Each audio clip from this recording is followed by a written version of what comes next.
I-70 is back open this morning after Denver police closed it due to flooding last night. The interstate closed in both directions between York and Steele. 9 News reporter John Glasgow joins us live from I-70 this morning.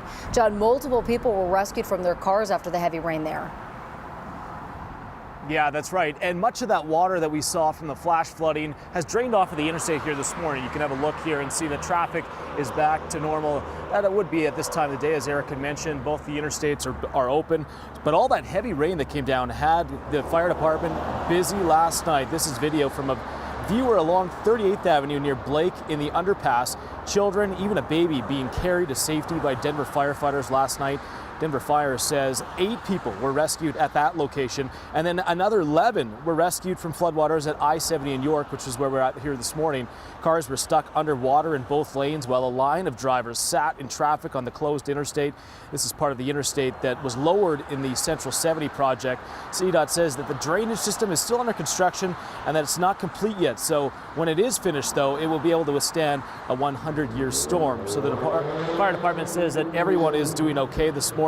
CDOT is going to conduct a thorough investigation to determine what exactly caused the flooding. And Corey, they say that they're going to be going through that drainage system to see if there's any problems or repairs that need to be made before they do open it up once this project is complete. Yeah, I know, John, when they lowered that down there, they said that they had this pump system in there that would get this water out, but it seems like it was just coming down way too fast for the pumps to work at the rate they needed to. Yeah, exactly. I mean, you just have so much water coming down in such a short amount of time. There's just nowhere for that water to go. So it did take some hours before a lot of that water was able to drain here off the interstate. But it is a good thing, as we mentioned. Denver Fire says that all of those that were rescued from their vehicles are doing okay.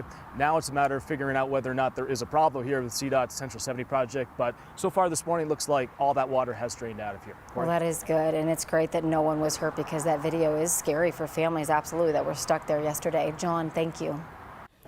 5:05 now. Right now, a manhunt in Colorado Springs after an El Paso County Sheriff deputy was gunned down in the line of duty. The sheriff confirms that SWAT operator Andrew Peary was shot and killed while responding to a shooting call last night. He and an officer from the Fountain Police Department were responding to that call when police say another man, Jason Paz, exchanged gunfire with them. This is the man. Law enforcement released this picture around 8 o'clock last night, saying they're still looking for him. The sheriff did not say if anyone else was injured in the initial call or the aftermath.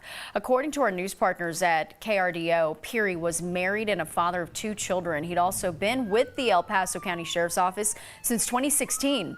The sheriff called him a highly decorated SWAT officer. It has been 3 days since the suspect was killed in a shooting with an Adams County deputy, but we still don't know why. We don't know if the suspect fired or how many deputies were even involved in this. The sheriff's office says it can't share more information until the investigation is complete. This happened about 4 o'clock Friday at an apartment complex on Malley Drive. Deputies were helping Denver police arrest a suspect wanted for an attempted homicide. We asked Denver police if it was their warrant they were acting on. They said they couldn't answer any questions until sometime today. Adams County said that the suspect who died did have a gun. Adams County Sheriff says only their deputies were involved in the shooting. They say the deputies involved are on leave. He didn't say how many. As soon as we learn more information, of course, we'll let you know. Denver police are looking for whoever shot someone early Sunday morning near Broadway. This happened a little after 2:30 in the morning in the area of West 11th Avenue and North Broadway Street. A man was taken to the hospital with serious but non-life-threatening injuries. We have not been giving any information yet on a suspect. A former Kiowa County Sheriff's deputy is standing trial this week for attempted second-degree murder. Along with the murder charge, Quinton Stump is also being charged with assault with a deadly weapon. It stems from a case back in April 2020 when Stump and other deputies pulled over a pickup truck. 39-year-old Zach Gifford there was a passenger in the car. According to a lawsuit, Stump found a small baggie of meth in Gifford's pants. First, they tasered Gifford, then he ran off and 2 deputies fired shots at him, including Stump. Gifford, who was unarmed, was shot in the back 3 times. The other officer who fired, Under Sheriff Tracy Weisenhorn, is not facing charges. Prosecutors in Kiowa County have not explained why, but Weisenhorn was fired from the department a year later. Stump's trials start tomorrow. 5:07 right now. State troopers say someone hit and seriously hurt a 13-year-old boy in southern Colorado and then left the scene. Happened Saturday night on Highway 69 in the town of Gardner. That is a small town in Werfeno County. Troopers say that the boy was walking along the road. A helicopter flew him to Colorado Springs for treatment. They don't have a description of the vehicle at this point. As Lake Mead's water levels keep dropping, authorities keep finding more human remains below the surface. Park rangers got a call about bones found at a swim beach area. That's the fourth set of remains found since May. Right now, it's unclear how long the most recently discovered remains have been in that lake. This week, the U.S. declared monkeypox a public health emergency. Cases are rising, several thousand cases nationally, 80 cases now here in Colorado, but vaccine supply is limited and appointments fill up fast. Like we saw during COVID, some providers are now bringing shots into communities where they hope to find people interested in getting one. 9 News reporter Cole Sullivan takes us to an Aurora Pride event. At Aurora's Beachside Pride Festival, the community celebration of love comes with a push to keep this community safe. And which arm would you like to do?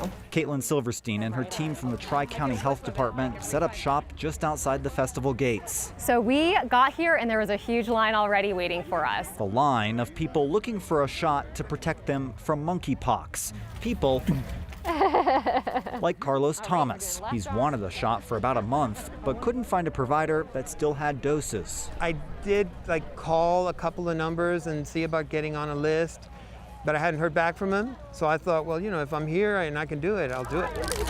Anyone can get monkeypox. It's spread through close contact. Alrighty, perfect. Right now, doctors are finding most cases in men who have sex with men. For now, the state has limited vaccine eligibility to only that population or people who had close contact with a positive case.